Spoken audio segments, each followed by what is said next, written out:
Bonjour à tous, c'est Julien et Joe pour votre chronique du dimanche. Aujourd'hui, Mad Max, qu'est-ce que c'est? C'est un grand film d'action avec un grand A, c'est le cas de le dire. Oui, je vais vous expliquer rapidement parce que c'est sûr qu'on voit pas grand-chose dans les bandes annonces. Max, c'est quelque chose qui se passe des années après une explosion nucléaire. Donc, il n'y a plus de grandes ressources sur la Terre, sauf l'eau et le pétrole qui sont en partie contrôlés par Immortan Joe, qui est une sorte de dictateur. Il y a son bras droit, Furiosa, qui est interprété par Charlize Theron, qui vole quelque chose, et Max va vraiment mêler à tout ça. C'est là qu'on a notre film, qui est vraiment comme un jeu vidéo, un film une grosse mission. On part du point A, on doit se rendre au point B. Je sais pas si... Moi, j'ai trouvé que ça se prêtait bien à un film. Je sais pas si tu es d'accord avec moi, Julien. Ben, pour pas avoir vu les précédents Mad Max, je peux quand même confirmer que oui, ça se porte très bien. C'est un film bourré d'action de A à Z. C'est sûr que Max, il ne l'a pas facile. Dès le début du film, Max se retrouve dans 10 millions de situations qui ne devraient pas être là, mais malheureusement, c'est ce qui y arrive. Il va avoir affaire justement avec notre chère aventurière. Il va se joindre à elle pour s'en sortir. Du moins, c'est ce qu'il pense pour ce qui est du début du film. Après ça, ça se porte quand même très bien. Niveau action, 100% garanti. Je sais pas ce que t'en as pensé. Totalement d'accord. Vraiment aussi, un gros point pour le film, pas beaucoup d'effets spéciaux faits par ordinateur, vraiment beaucoup de choses pratiques. Tu vois, un auto flippé en feu, bien, c'est un auto qui fait des 360 en feu. Pas beaucoup d'effets spéciaux au niveau ordinateur, donc ça se prêtait vraiment très bien là, pour ce genre de film-là. Aussi, avant d'aller dans les points un petit peu plus négatifs, je veux savoir, Julien, au niveau du son, la bande sonore, qu'est-ce que tu en as pensé? Oh mon Dieu. La bande sonore, ça en a pris, bon, j'en ai eu pour mon argent, c'est le cas de le dire. Direct, quand vous êtes plongé dans le cœur de l'action, c'est là que la trame sonore embarque, c'est là qu'on se prend au jeu directement, on sait que l'action s'en vient. C'est du pur bonheur. Je veux dire, vous savez à quoi vous attendre, encore plus au cinéma, ça c'est sûr.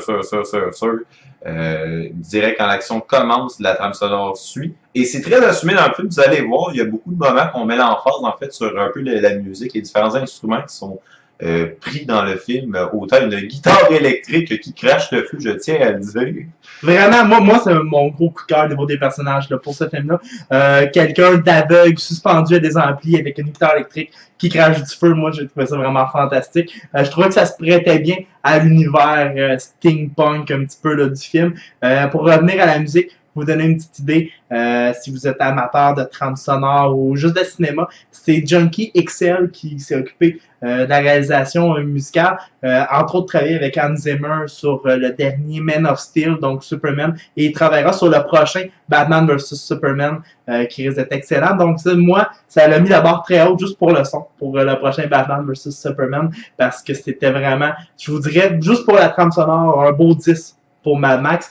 Pour revenir au film, c'est sûr qu'il y a des défauts. Je vais te lancer là-dessus, Julien. C'est bon, c'est sûr des défauts. Quand on parle comme défauts, c'est, vous allez voir, vous avez, on peut mettre le film en 3 phases. Si on arrive au milieu du film, c'est sûr qu'il y a un très gros ralentissement. Pour donner une idée à quel point le ralentissement va causer problème. De mon côté, en tout cas, ça va être vraiment que j'ai presque décroché au film, pour vous donner une bonne idée. Ce qui arrive, c'est que vous êtes bourré d'action dès le début du film, avant au milieu. Il y a un laps que vous avez de moins en moins d'action, même presque plus du tout. Il y a quelques sous-entendus qui vont avoir de l'action. Encore là, ça va tomber dans un autre point que j'ai trouvé un petit peu moins bien. Max est envoyé pour régler un certain problème, sauf que on sait que c'est une mission hyper périlleuse, mais notre cher Max, on ne le voit pas. C'est un Mad Max qui manque de Max. Vraiment, de mon côté, parce que justement, tout le côté dramatique du film, le ralentissement dont Julien parle, un rapport surtout avec Furiosa, le personnage, mais le défaut un petit peu aussi, vu que c'est un film d'action, excusez-moi, on n'a pas le temps de s'attacher vraiment aux personnages s'ils ne sont pas développés. Donc c'est sûr que s'il y avait eu moins d'action, plus de développement, on aurait peut-être eu un sentiment d'appartenance, mais là, on l'a pas, donc ça fait juste casser le rythme du film. Même que moi, de mon côté, j'avais peur que le film se termine comme ça. Heureusement, là, ça revient en force pour la finale, qui est vraiment remarquable, mais ça vient quand même casser un petit peu les reins du film. Donc, toi, ta note, mon cher Julien? Ben, ma note, personnel, c'est sûr que de ne pas avoir vu aucun Mad Max et de faire livrer un bon film d'action comme ça, moi, ça y va avec un bon 8 assumé. C'est sûr que 8, ça, si on parle à la maison, pour ce qui est du cinéma, qu'on vous a parlé de la trame sonore excellente, c'est sûr que je vous invite à aller au cinéma pour le voir. Puis moi, au cinéma, c'est un bon 8.5 avec la trame sonore, ça vaut le détour. Ben écoute, pour notre première critique ensemble, je suis d'accord avec toi là, pour le 8.5 au cinéma. Ça vaut le détour, c'est un 12$ bien investi. Cependant, je suis peut-être un petit peu plus sévère que toi à la maison. Je vais y aller avec un 7.8, mais c'est quand même quelque chose de très bon là, pour un film d'action qui va vous en jeter. Ça vaut vraiment la peine d'être écouté. Peut-être pas forcément en famille, mais ça vaut la peine d'être écouté. Donc, c'est ça qui met fin à notre critique du dimanche sur Mad Max. N'hésitez pas à nous suivre sur Facebook et sur Twitter. Les liens vont être dans la description. Sur ce, nous, on vous souhaite une bonne fin de journée. Ciao!